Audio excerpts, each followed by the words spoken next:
So from that position, if you can just kind of kick the foot up just a little bit and then relax it back down. So when you kick up, it should take some of the pressure off.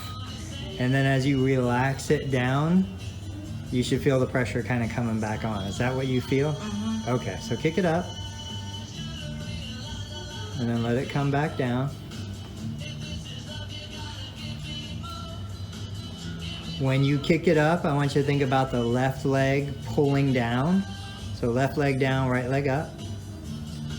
And then relax the left as the right comes down. Let's do that 2 more times. Left pulls down as the right goes up. Last one.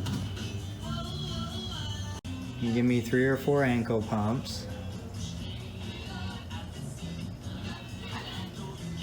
And then just relax in that. That's it. That's good. You don't have to push it any further than that. We'll just hold that position, try to breathe, try to relax. So I don't want it to go farther. I don't want you to move further forward, but I want to see if we can let the foot move back. That's going to be the goal. So you can slide that whole foam roll with you, or just your foot on the foam roll. What does it feel like at that point? That doesn't hurt. Okay. So then as you feel comfortable, you're gonna let that foot just slide back a little further.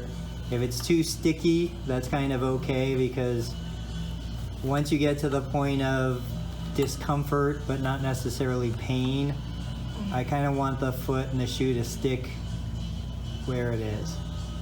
I think that's as far as I can go without. Okay, then you just relax there. Let's just spend some time in that position.